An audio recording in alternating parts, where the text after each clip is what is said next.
Good morning student. આપણે chapter number 12 ધ્વનિ વિશે જોઈએ છે। તો એમાં આપણે લાસ્ટ લેક્ચરમાં તરંગ લંબાઈ વિશે શીખી ગયા છે।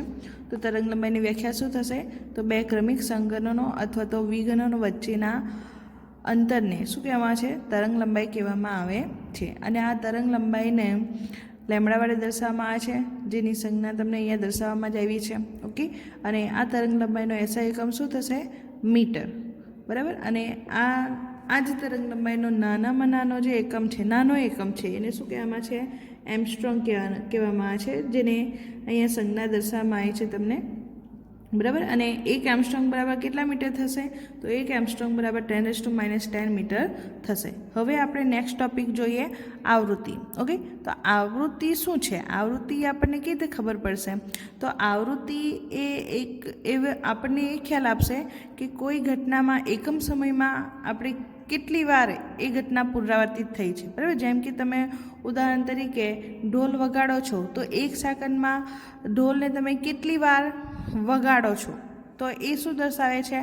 આવૃત્તિ દર્શાવે છે, બરાબર। ફોર એક્ઝામ્પલ, તમે લોકો 1 સેકન્ડમાં 10 ગ્લાસ પાણી પીઓ છો, બરાબર। તો એ 10 ગ્લાસ તમે જે પાણી પીધું છે, તો એ તમારી શું દર્શાવે છે? આવૃત્તિ દર્શાવે છે। ઓકે, આમ આવૃત્તિ આપણને ખ્યાલ આપે છે કે કોઈ ઘટના એકમ સમયમાં કેટલી વાર પુનરાવર્તિત થાય છે, બરાબર। જેમ કે ઉદાહરણ તરીકે તમને મેં ઢોલનું ઉદાહરણ આપ્યું છે કે ઢોલને આપણે ટીપીને વગાડીએ છીએ, તો તમે ઢોલને 1 સેકન્ડમાં જેટલી વાર ટીપશો તે તમારા ઢોલની વગાડવાની શું થાય છે? આવૃત્તિ થાય છે।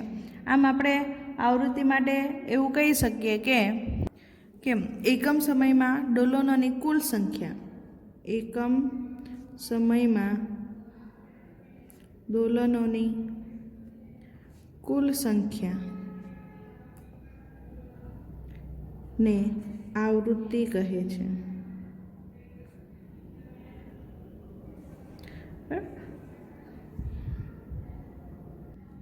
આમ આપણને ખબર છે કે ધ્વનિ એ કોઈ માધ્યમમાં પ્રસરણ પામે છે, તો તે સમયે માધ્યમની ઘનતા કોઈ મહત્તમ અથવા તો લઘુત્તમ મૂલ્યની વચ્ચે બદલાય છે। આપણે જોઈ જ ગયા છે આ રીતનો આકૃતિ, બરાબર। તો અહીંયા આપણે સમજી જ ગયા છે કે આ જે ધ્વનિ પ્રસરણ પામે છે, તો એમાં આ જે ઉપરનો ભાગ છે ને શૃંગ કહેવાય છે, અને આ જે નીચેનો ભાગ છે એને ગર્ત તરીકે ઓળખવામાં આવે છે, બરાબર। તો એ શું દર્શાવે છે? ઘનતાનો ફેરફાર અથવા તો દબાણનો ફેરફાર દર્શાવે છે, બરાબર।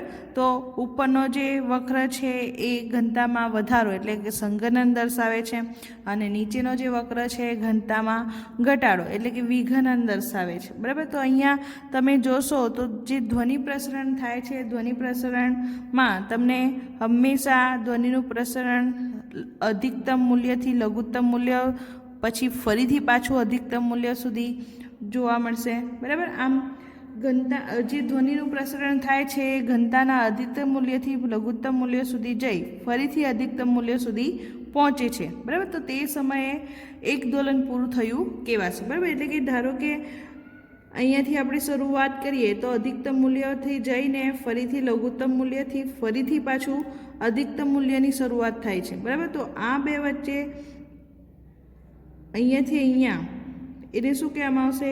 એક દોલન પૂરું થયું કહેવાશે। અથવા તો બીજું એક ઉદાહરણ બતાવીએ તો લોલક, બરાબર। એક લોલક છે એ એની ગતિની શરૂઆત અહીંયાથી કરશે, ઓકે। તો અહીંયાથી એ પસાર થઈને અહીંયા પહોંચશે અને ફરીથી એ પાછો આ તરફ આવે છે, ઓકે। તો અહીંયાથી જઈએ છીએ, ડાબી તરફ આવે છે, ડાબી તરફથી ફરીથી જમણી તરફ, તો એ શું થયું કહેવાય? એક દોલન પૂરું થયું કહેવાય, બરાબર। એક દોલન પૂરું થયું કહેવાય, બરાબર। તો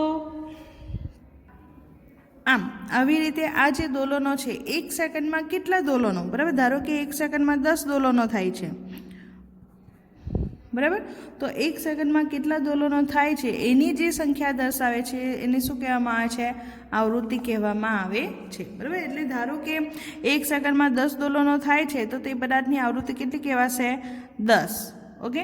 અને આમ આવૃત્તિ એ શું દર્શાવે છે? તો 1 સેકન્ડમાં થતા પદાર્થના દોલનોની સંખ્યા જો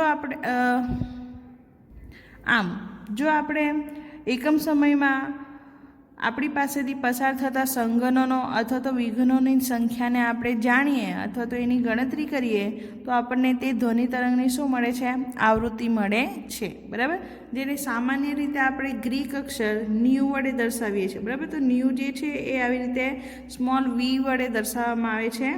ગ્રીક અક્ષર ન્યુ વડે દર્શાવવામાં આવે છે, બરાબર. અને એનો જે એસઆઈ એકમ છે એ શું છે? તો એનો એસઆઈ એકમ હર્ટ્ઝ છે, બરાબર.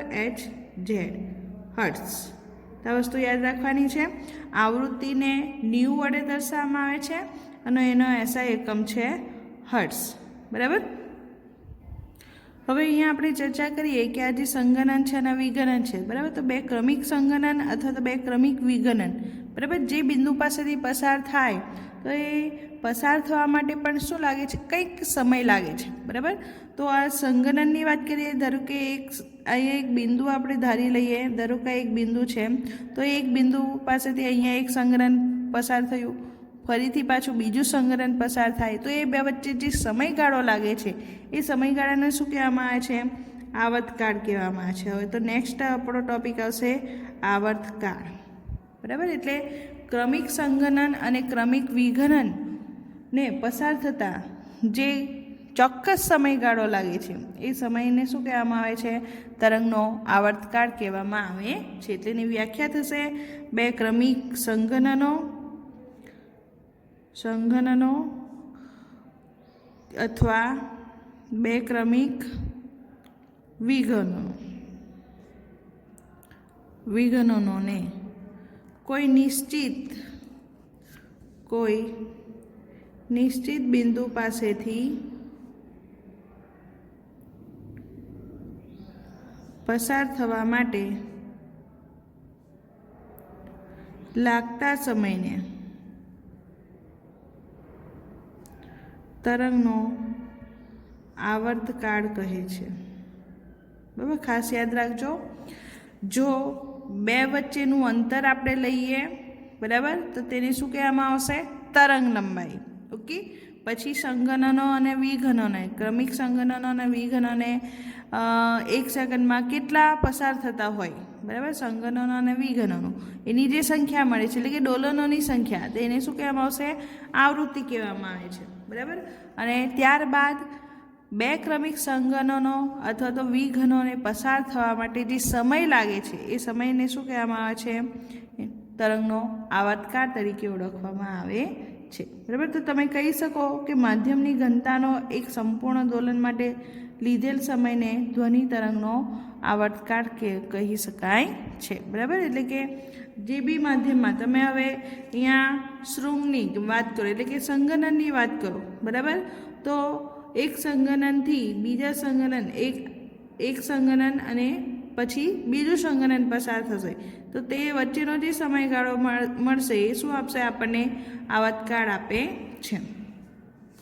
હવે આ જે આવર્તકાળ છે, આવર્તકાળની સંજ્ઞા કેપિટલ ટી છે, બરાબર. આવર્તકાળની સંજ્ઞા શું છે? Capital T. તેને કેપિટલ ટી વડે દર્શાવવામાં આવે છે અને એનો એસઆઈ એકમ છે સેકન્ડ. સમય છે ને, બરાબર. એટલે સમયનો એસઆઈ એકમ શું થશે? સેકન્ડ, બરાબર. આમ આવૃત્તિ અને આવર્તકાળ વચ્ચે પણ સંબંધ છે જે આપણે એક સૂત્ર વડે દર્શાવશું. તો આવૃત્તિ અને આવર્તકાળનો જે સંબંધ છે એ છે ન્યુ = 1/T, બરાબર. તો આ જે સૂત્ર છે એ શું દર્શાવે છે? આવૃત્તિ અને આવર્તકાળ વચ્ચેનો સંબંધ દર્શાવે છે. તો આ સમીકરણને આપણે યાદ રાખવાનું છે, આપણને દાખલાની ગણતરી માટે ઉપયોગી થાય છે. 11th-12thમાં તમે જશો તો ત્યાં બી તમને આવર્તકાળ શોધવાનો આવશે, તો આવર્તકાળ શોધવા માટેનું આ સમીકરણ આપણે યાદ રાખવાનું રહેશે.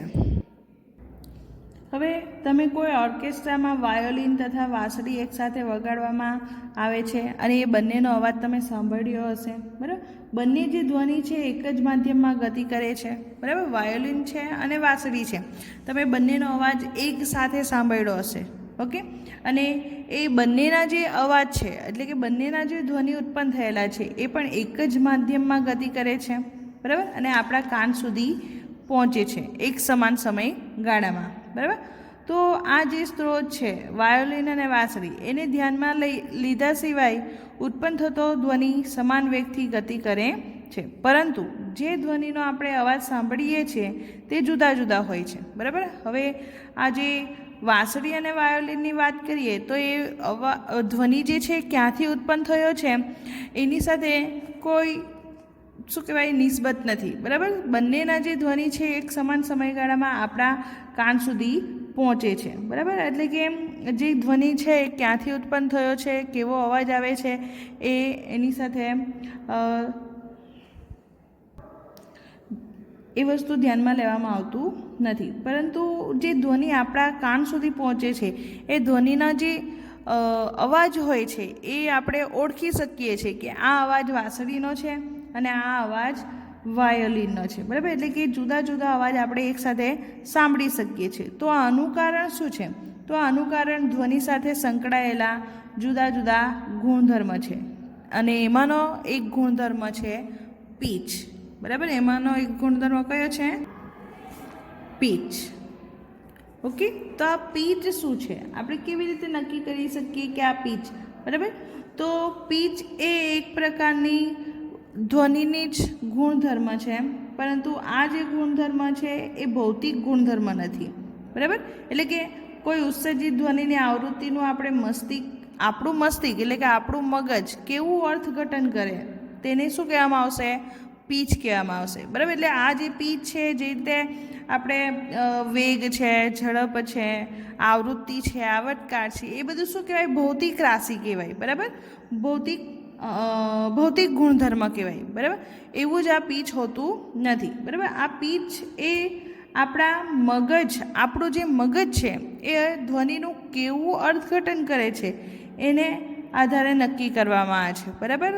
તમે ઘણા બધા પ્રકારના જુદા જુદા ધ્વનિ સાંભળતા જ હશો. કેટલાક ધ્વનિ એવા હોય કે આપણને સાંભળવા ગમે છે, અને કેટલાક ધ્વનિ એવા પણ હોય છે કે જે આપણને સાંભળવા ગમતા નથી. બરાબર. તો આ શું છે? એક ધ્વનિ જ છે, અવાજ જ છે. બરાબર. પરંતુ કેટલાક અવાજ સાંભળવા ગમે છે અને કેટલાક ગમતા નથી. તો એ શાના પર ડિપેન્ડ કરે છે? તો આ પીચ પર ડિપેન્ડ કરે છે. બરાબર. એટલે કે આપણું જે મસ્તિષ્ક એટલે કે મગજ જે છે એ આ જે ઉત્પન્ન થયેલો ધ્વનિ છે એનું કેવું અર્થઘટન કરે છે એને શું કહેવામાં આવે છે? પીચ કહેવામાં આવે છે. કોઈ સ્ત્રોતમાં કંપન જેટલી ઝડપથી થાય તેની આવૃત્તિ તેટલી જ વધારે હશે. બરાબર. આપણે જોઈ ગયા છે આવૃત્તિ કોને કહેવામાં આવશે? તો એકમ સમયમાં. બરાબર. એટલે કે 1 સેકન્ડની વાત કરીએ તો 1 સેકન્ડમાં કેટલા દોલનો પસાર થશે તો એ દોલનોની સંખ્યાને શું કહેશું? આવૃત્તિ કહેશું. બરાબર. તો જેટલું ઝડપથી કંપન થશે એટલા જ ઝડપથી એમાંથી દોલનો 1 સેકન્ડમાં પસાર થશે. બરાબર. અને 1 સેકન્ડમાં જો દોલનોની સંખ્યા વધારે હશે તો એની આવૃત્તિ પણ કેવી હશે? વધારે હશે. બરાબર. આમ આપણે કહી શકીએ કે જેમ કંપન જેટલું ઝડપથી થાય એટલી જ ઝડપથી એની આવૃત્તિ પણ વધારે હોય છે. બરાબર. તથા આવૃત્તિ વધારે હશે એટલે જે ધ્વનિ ઉત્પન્ન થાય છે ધ્વનિની પીચ પણ કેવી હોય છે? વધારે હોય છે. બરાબર. ખાસ યાદ રાખજો, કંપન વધારે એટલે આવૃત્તિ વધારે, અને આવૃત્તિ વધુ એટલે તેની પીચ પણ કેવી રહેશે? વધુ રહેશે. બરાબર. આટલું સમજ પડી ને બધાને? બરાબર. તેવી જ રીતે જે ધ્વનિની પીચ ઓછી હશે, બરાબર, જે ધ્વનિની પીચ કેવી હશે?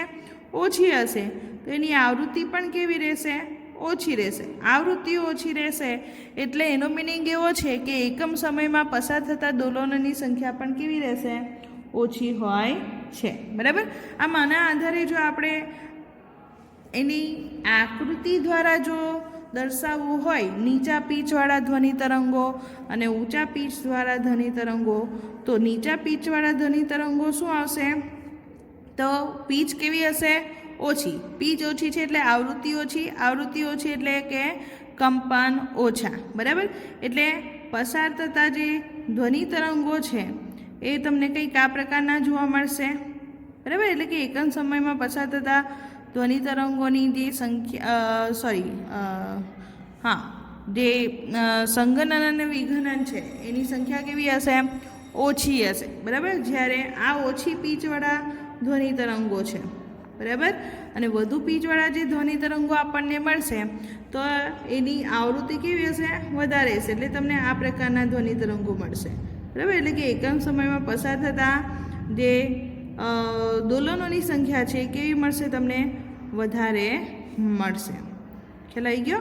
તો આમ વધુ પીચવાળા ધ્વનિ તરંગો તમને આ પ્રકારના જોવા મળશે અને ઓછી પીચવાળા ધ્વનિ તરંગો તમને આ પ્રકારના જોવા મળે છે. તો એના આધારે આપણે નક્કી કરી શકીએ કે એકમ સમયમાં પસાર થતા જે દોલનો છે, બરાબર, એની સંખ્યા કેવી મળશે? ઓછી મળશે. એટલે એની પીચ કેવી હશે? ઓછી. અને એકમ સમયમાં પસાર થતા દોલનોની સંખ્યા કેવી હશે? વધારે. એટલે કે એની પીચ કેવી હશે? વધુ હોય છે, બરાબર. આમ ઊંચી પીચવાળો ધ્વનિ માધ્યમના કોઈ સ્થિર બિંદુ પાસેથી એકમ સમયમાં પસાર થતા વધુ સંખ્યાના સંગનન તથા વિઘનન સાથે સંબંધ ધરાવે છે, બરાબર. અને વિવિધ આકાર તથા અવસ્થાઓ ધરાવતી વસ્તુઓ જુદી જુદી આવૃત્તિઓ સાથે કંપન કરે છે તથા જુદી જુદી પીચ ધરાવતો અવાજ ઉત્પન્ન કરે છે, બરાબર. દરેક જે વસ્તુ હશે અથવા તો આપણે વ્યક્તિની વાત કરીએ તો દરેક વ્યક્તિનો જે અવાજ હોય છે એ પણ કેવો હોય છે? જુદો જુદો હોય છે, બરાબર. જુદો જુદા આપણને સંભળાય છે. તો એનું કારણ શું છે?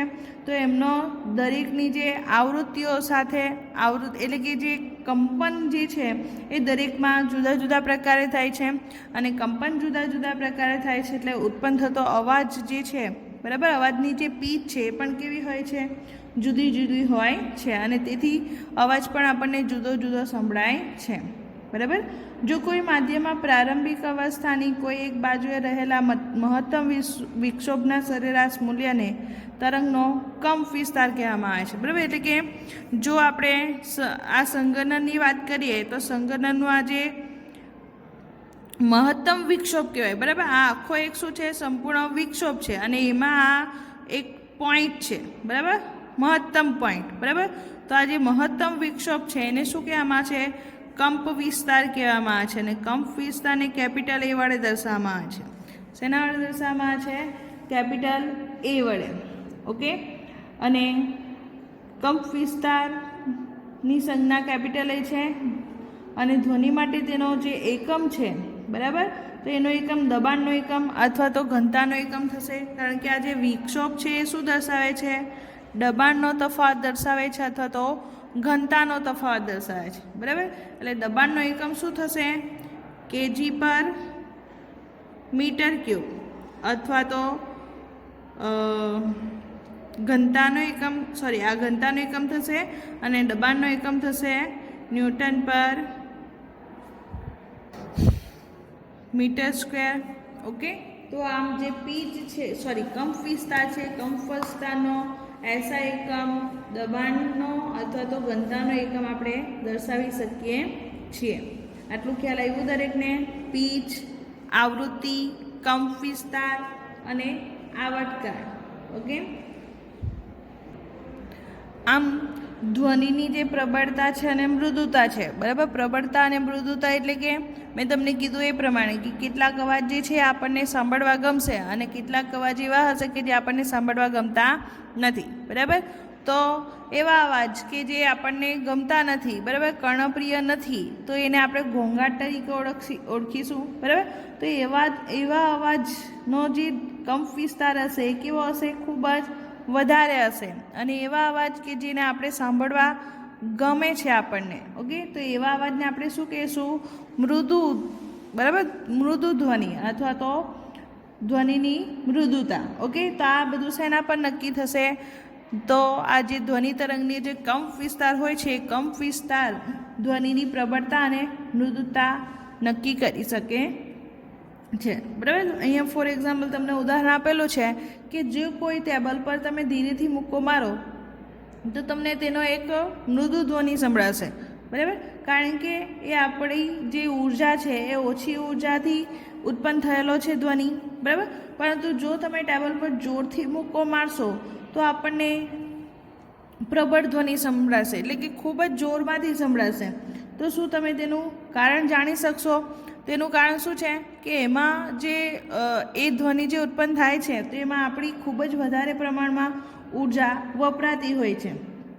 આમ પ્રબળ ધ્વનિ જે છે એ લાંબા અંતર સુધી જઈ શકે છે, કારણ કે તેની સાથે સંકળાયેલી ઉર્જા કેવી હશે? વધારે હશે. જ્યારે ધ્વનિ ઉત્પાદક સ્ત્રોતમાંથી નીકળ્યા બાદ ધ્વનિ તરંગો ફેલાય છે અને સ્ત્રોતથી દૂર જતાં તેના કંપ વિસ્તાર અને પ્રબળતા બંને શું થતી જાય છે? ઘટતી જાય છે.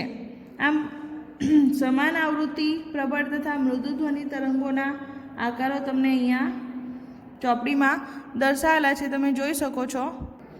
તો તમે અહીંયા જોઈ શકો છો, આ મૃદુ ધ્વનિનો તરંગ તમને દર્શાવેલો છે અને અહીંયા પ્રબળ ધ્વનિનો તરંગ તમને દર્શાવેલો છે, બરાબર. તો અહીંયા તમે જોઈ શકો મૃદુ ધ્વનિનો જે કંપ વિસ્તાર છે ઓછો છે, જ્યારે પ્રબળ ધ્વનિનો જે કંપ વિસ્તાર છે કેવો છે? વધારે છે, બરાબર. કારણ કે મૃદુ ધ્વનિના કંપ વિસ્તારમાં ઓછી ઉર્જા મૃદુ ધ્વનિ ઉત્પન્ન કરવા માટે ઓછી ઉર્જા વપરાયેલી છે, બરાબર. એટલે જેમ જેમ એ આગળ પસાર થતા જશે તેમ તેમ એનો જે કંપ વિસ્તાર છે, કંપ વિસ્તાર કેવો થતો જશે? ઘટતો જશે, બરાબર. આ મૃદુ ધ્વનિ જે છે એ લાંબા અંતર સુધી ફેલાઈ શકતા નથી, જ્યારે પ્રબળ ધ્વનિ છે એનો કંપ વિસ્તાર વધારે છે, બરાબર. એટલે એનો કંપ વિસ્તાર વધારે હોવાથી એ લાંબા અંતર સુધી જઈ શકશે, કારણ કે જેમ જેમ એ આગળ જશે તેમ તેમ એના કંપ વિસ્તારમાં શું થશે? ઘટાડો થતો જશે અને એની પ્રબળતા પણ કેવી થતી જશે? ઘટતી જશે, બરાબર. એટલે ફોર એક્ઝામ્પલ તમને કેવી રીતે આકૃતિ જોવા મળશે એ તમને બતાવું છું. ધારો કે આ મૃદુ ધ્વનિ છે, તો મૃદુ ધ્વનિના કંપ વિસ્તારમાં આ રીતે ધીમે ધીમે ઘટાડો થતો જશે, એટલે લાંબા સમય સુધી એ આપણને સંભળાશે નહીં. આ રીતે ઓકે દેખાય છે. એનો કંપ વિસ્તાર ધીમે ધીમે શું થાય? ઓછો થતો જાય અને એક સમય આવશે કે અવાજ સંભળાતો બંધ થઈ જશે, બરાબર. એટલે ખૂબ જ ઓછા સમયમાં અવાજ સંભળાતો બંધ થઈ જશે. એ જ રીતે આપણે પ્રબળ ધ્વનિની વાત કરીએ તો પ્રબળ ધ્વનિનો જે કંપ વિસ્તાર છે વધારે હશે, બરાબર. એટલે એ લાંબા અંતર સુધી આપણને સંભળાશે. ઓકે, એટલે કે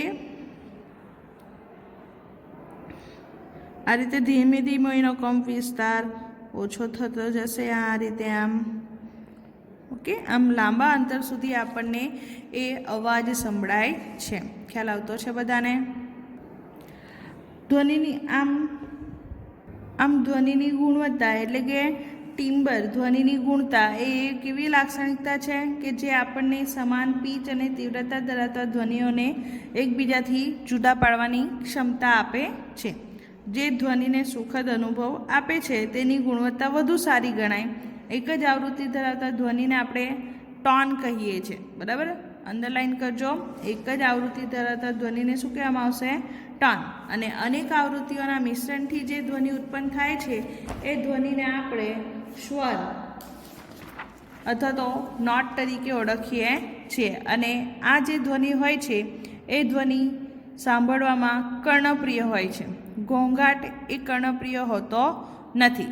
મ્યુઝિક સાંભળવો એ આપણા માટે સુખદ છે, આપણને ગમે છે, બરાબર. અને ઉચ્ચ ગુણવત્તા ધરાવતું હોય છે. આમ જો ઘોંઘાટની વાત કરીએ તો ઘોંઘાટ કોને કહેવાશે? તો ઘોંઘાટ એટલે અનિચ્છિત ધ્વનિ જે આપણને સાંભળવાનો ગમતો નથી, એટલે કે કર્ણપ્રિય હોતો નથી, બરાબર. અને આ જે ધ્વનિ છે એ ધ્વનિને ડેસિબલ માપક્રમમાં માપવામાં આવે છે, બરાબર. અને ડેસિબલ માપક્રમ એટલે કે ધ્વનિની જે એકમ છે એ શું છે? ડેસિબલ છે, જેને ડીબી વડે દર્શાવવામાં આવે છે, બરાબર. શેના વડે દર્શાવવામાં આવે છે? ડીબી વડે, બરાબર. તો આ જે ધ્વનિ છે એનું જે માપ છે 0 ડીબીથી 130 ડીબી જેટલું હોય છે, બરાબર. આ શું છે? ધ્વનિનું માપ 0 ડીબીથી 130 ડીબી જેટલું હોય છે. અને જો વધુ ડેસિબલ, ડીબી એટલે કે ડેસિબલ, બરાબર.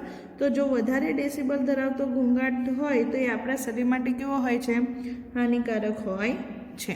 ઓકે, તો આ લેક્ચરમાં આપણે બસ અહીંયા સુધી જ, ત્યાર પછી આપણે નેક્સ્ટ લેક્ચરમાં જોશું. Thank you.